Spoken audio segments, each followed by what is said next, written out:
En este video vamos a abordar los actos conclusivos de la etapa preparatoria. Sin embargo, vamos a hacer un repaso general de lo que significa todo el contenido de lo que es esta primera fase del proceso penal.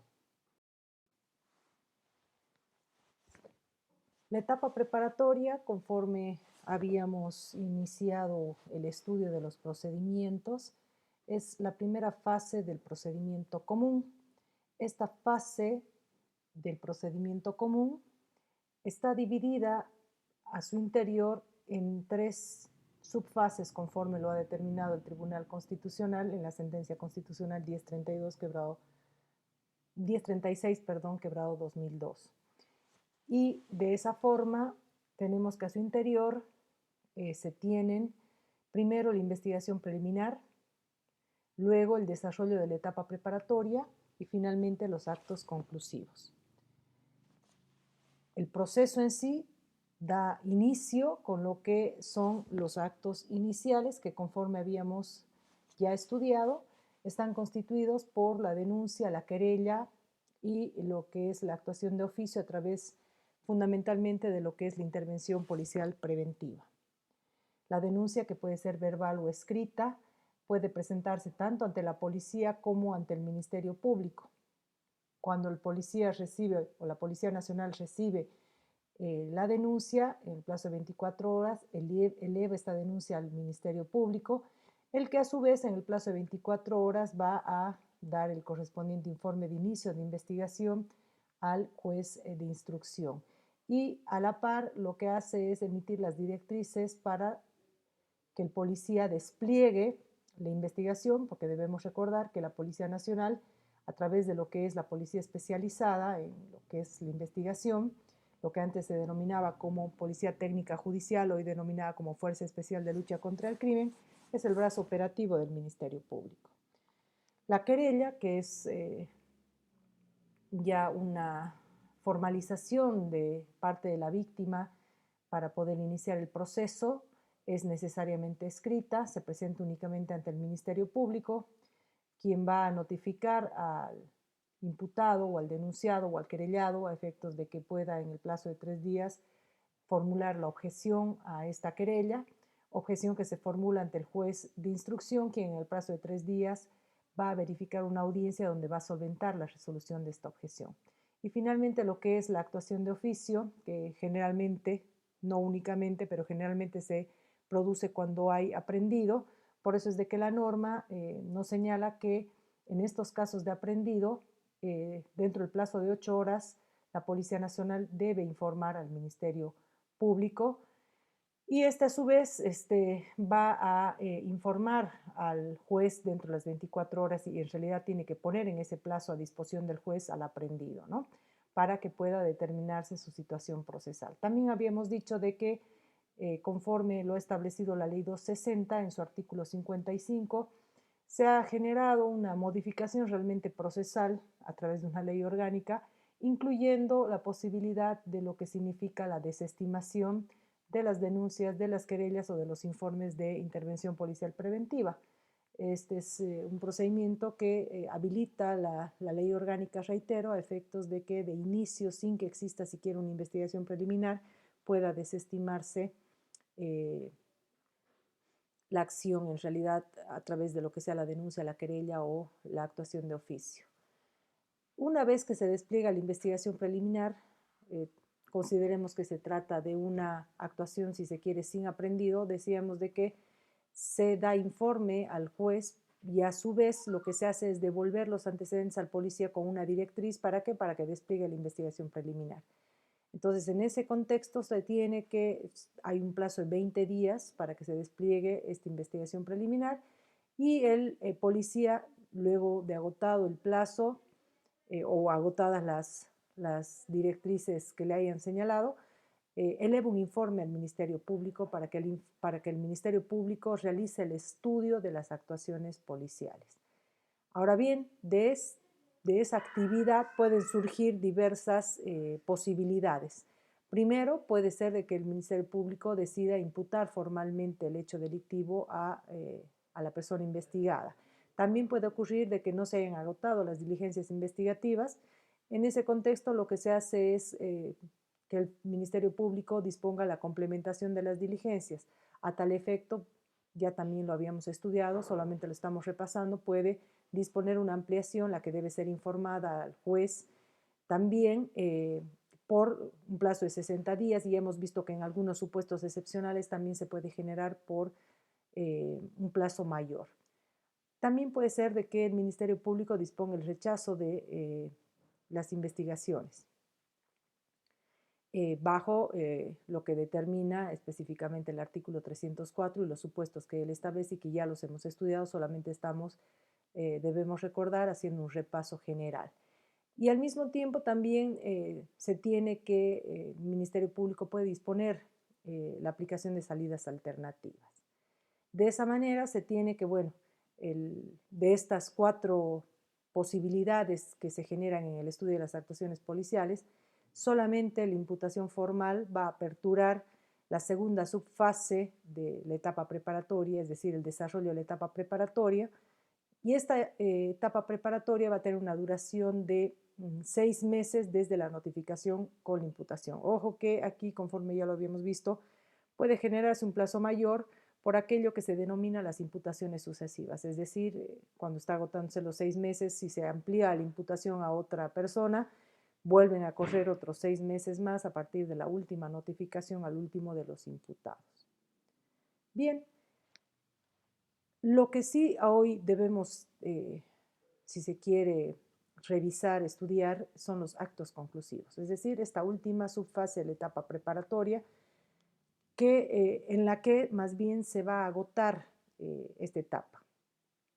Conforme se lectura del artículo 323 del Código de Procedimiento Penal, cuando el fiscal concluya la investigación tiene 3 posibilidades.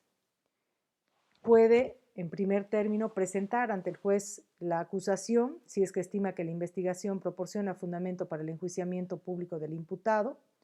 También puede requerir ante el juez la suspensión condicional del proceso, la aplicación del procedimiento abreviado o de un criterio de oportunidad, o que se promueva la conciliación, que es lo que nosotros conocemos como salidas alternativas, o finalmente puede decretar de manera fundamentada el sobreseimiento cuando resulte evidente que el hecho no ha existido, que no constituye delito o que el imputado no participó en él, y cuando estime que los elementos de prueba son insuficientes para fundamentar la acusación.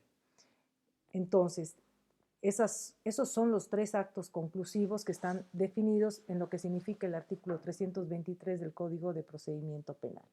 Veamos ahora un poco cuál es la tramitación de cada uno de estos actos conclusivos. En primer término, comencemos por el último que habíamos mencionado, que es el sobreseimiento. El sobreseimiento es una resolución, conforme dice el artículo 323, debidamente fundamentada, ya lo hemos visto eso. Y resulta que esta resolución fiscal debidamente fundamentada tiene que ser notificada a las partes.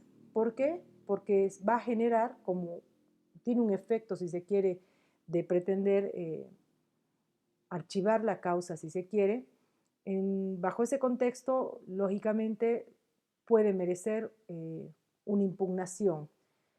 Esta impugnación, que es una suerte de recurso, se genera al interior del Ministerio Público.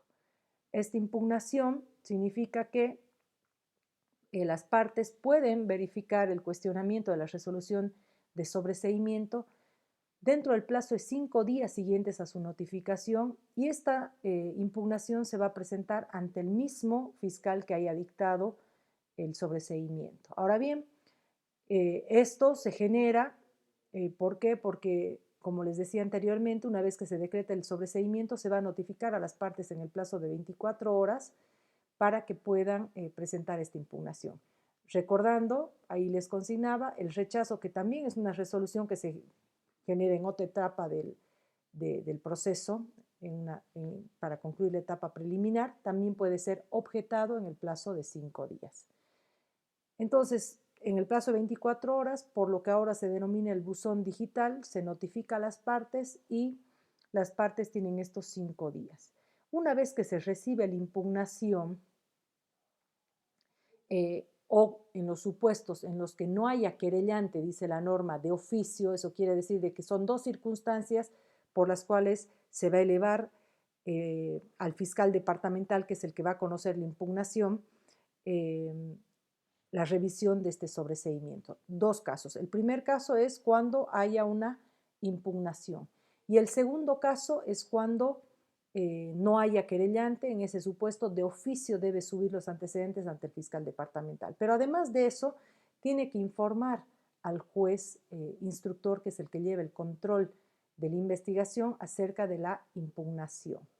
Entonces, veamos que una vez que se recibe esta impugnación o de oficio en caso de no existir querellante, sin mayor formalidad, nos dice la norma, el fiscal tiene que comunicar al control jurisdiccional y remitir los antecedentes dentro del plazo de 24 horas al fiscal departamental para que se pronuncie dentro del plazo de 10 días bajo responsabilidad.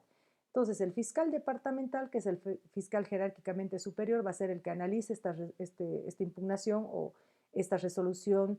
La va a analizar igualmente de oficio cuando no haya querellante y tiene que hacerlo en el plazo de 10 días. Las posibilidades que se tienen en cuanto a la resolución que emerja de esta revisión son dos.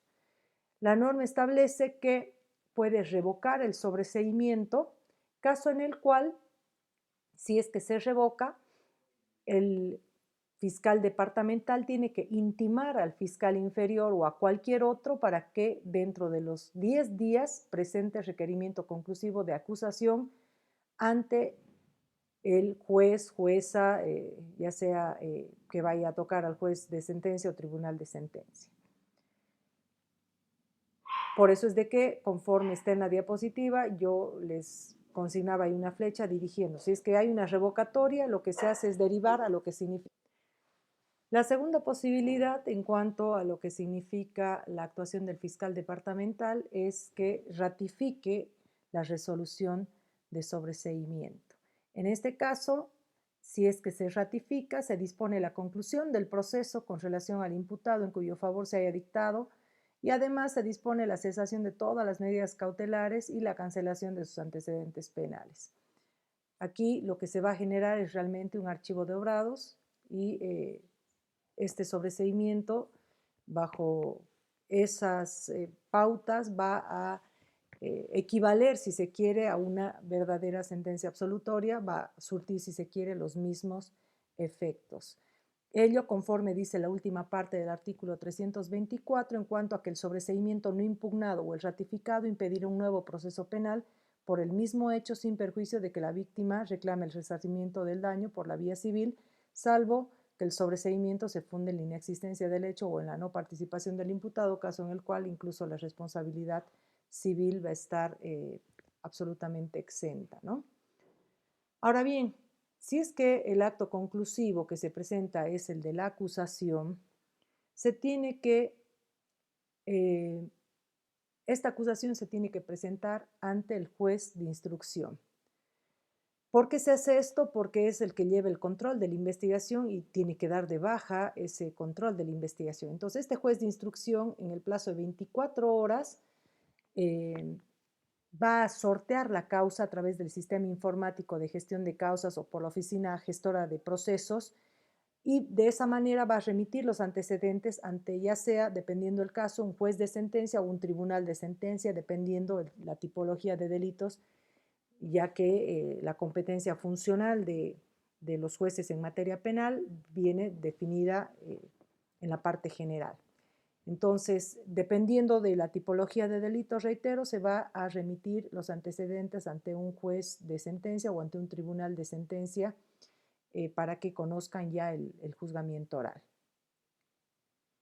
En caso de que se presente una salida alternativa, en esos supuestos tenemos que es diversa la actuación que se va a verificar. Por ejemplo, si tenemos un criterio de oportunidad, el juez lo tiene que resolver sin necesidad de audiencia y eso lo va a hacer dentro del plazo de 5 días. Sin embargo, si lo que se presenta es una petición de suspensión condicional del proceso o un procedimiento abreviado, en esos supuestos, además del de la conciliación, lo que debe hacer es convocar a una audiencia y esa audiencia se va a generar en el plazo de 10 días. Ojo que también hay la salvedad de los supuestos en los que está de por medio el derecho a la libertad, supuesto en el cual lo que va a pasar es de que se tenga que disponer esa audiencia en el plazo de 48 horas.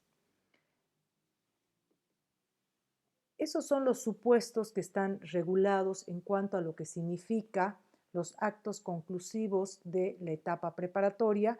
Les recomiendo que además, y esto es algo que ustedes ya lo deben haber solventado en la parte general de Procesal Penal 1, en cuanto a las salidas alternativas, que puedan revisar los artículos 326, 327 y 328 en cuanto a lo que significa el alcance de las salidas alternativas a efectos de tener una precisión conceptual de el tratamiento de las mismas. Con esto nosotros damos por concluido lo que significan los actos conclusivos de la etapa preparatoria.